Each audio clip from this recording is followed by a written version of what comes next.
el trabajo colaborativo es algo fundamental en lo que es el trabajo con BIM, es lo que realmente nos lleva a tener mayor eficiencia y mayor productividad en nuestros proyectos, el hecho de que cada actor involucrado, como veíamos, pueda aportar la información y extraer la información que necesita.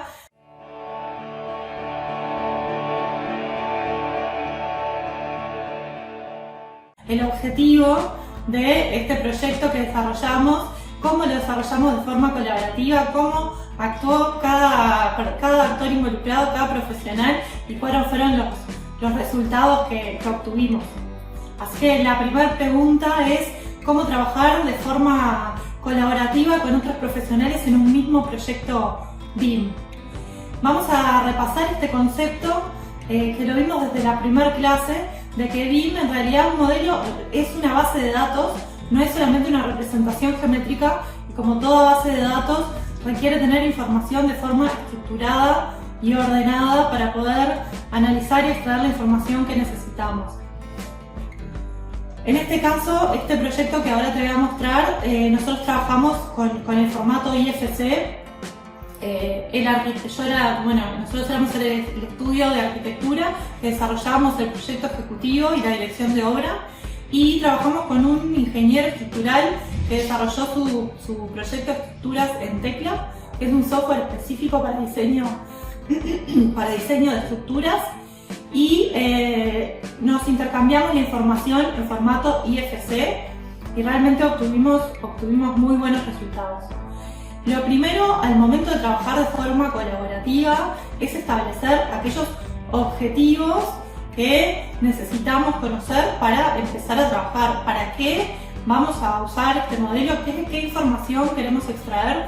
Esto es fundamental para saber cuál tiene que ser esa plataforma de intercambio de información y si es consistente para la información que queremos extraer. Entonces, lo primero es conocer los objetivos, el segundo, los usos que le vamos a dar de BIM a este modelo para saber justamente si la información que vamos a extraer es la acertada, y planificar cómo vamos a interactuar en este intercambio de información y dejarlo por escrito. Muchas veces cuando los profesionales que actúan no tienen experiencia trabajando el uno con el otro, siempre es mejor dejarlo documentado para evitar posibles conflictos a futuro.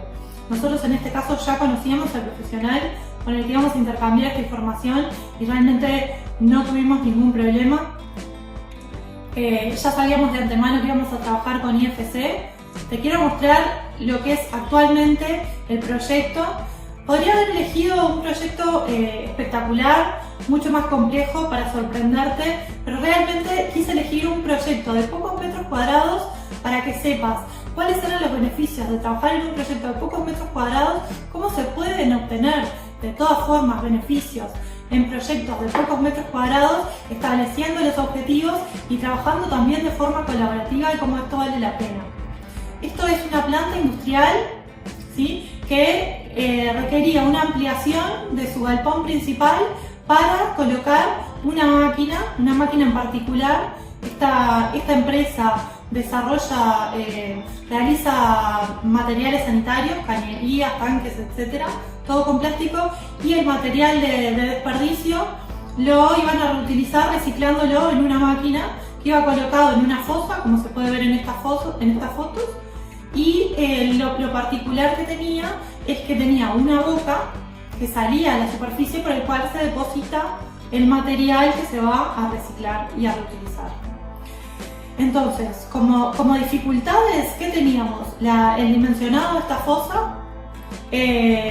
Además, hay un montón de cañerías que lleva de por sí esta máquina, y que teníamos que prever viabilidad e interferencias. Como se ve ahí con la flecha, es la boca que sale a la superficie, esta superficie inclinada.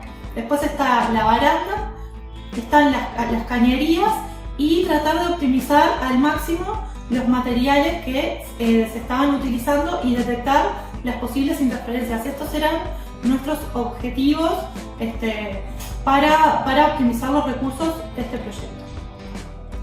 Aquí se puede ver del lado de afuera, como te comentaba, no es un gran proyecto, al revés, es un proyecto pequeño, pero justamente para que se vea el beneficio de el beneficio que se obtiene de trabajar en proyectos pequeños con BIM y en realidad la satisfacción del cliente que implicó el no tener que romper de forma posterior en la obra y que se realizó en el tiempo estipulado, justamente porque se detectaron las interferencias.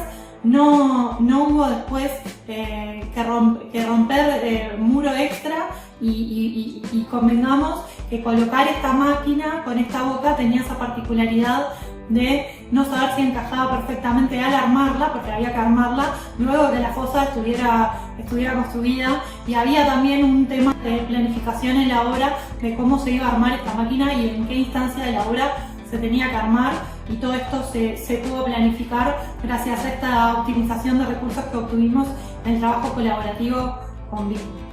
Acá puedes ver lo que son los planos del proyecto ejecutivo. Desarrollamos todos los recaudos, incluso también los detalles constructivos, en un galpón de estas características que no podía tener filtraciones de agua porque estamos hablando de una máquina con electricidad. Y la estructura, como te comentaba, se realizó en tecla y nos la traspasaron al estudio en formato IFC, con el cual nosotros la importamos en Revit y pudimos detectar las interferencias que pudieran surgir. Como podés ver, nosotros lo que teníamos era el plano en 2D de la máquina y la inclinación que tenía esa boca. Entonces lo que hicimos fue modelarla en BIM junto con el proyecto para después detectar dónde iba a pasar esa boca, a qué altura, dónde se requería ese plano inclinado y qué dimensiones tenía que tener esa boca. Si no lo hubiéramos hecho con BIM, seguramente hubiéramos hecho todo el muro de contención, después tener que romper ese muro cuando empezáramos a armar la máquina y ver cómo calzaba con las dificultades que tiene romper un muro de contención con armadura, que además podía tener filtraciones de agua, realmente podía llegar a ser un dolor de cabeza, y en general si lo hubiéramos hecho en 2D, hubiéramos planificado ese agujero y no hubiera calzado 100%. Y la realidad es que hacerlo con BIM nos permitió no solamente desarrollar los planos en 2D, para poder pasarle también a la constructora que no manejaba BIM las dimensiones específicas de dónde era que tenía que prever en el encofrado de ese muro el hueco para la boca de la máquina.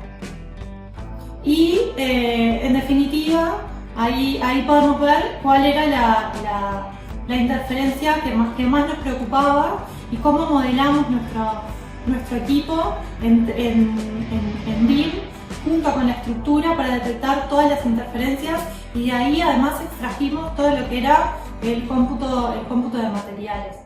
Obviamente, como uno, lo veíamos también en la segunda clase, cómo uno visualiza el modelo, prever ya desde que nosotros habíamos definido de que la estructura le íbamos a ver cada elemento por separado, porque queríamos saber cómo estaba compuesto y cómo podía llegar a interferir de repente cosas que nosotros no tuviéramos previsto. Entonces, por eso es muy importante cómo vamos a visualizar nuestro modelo.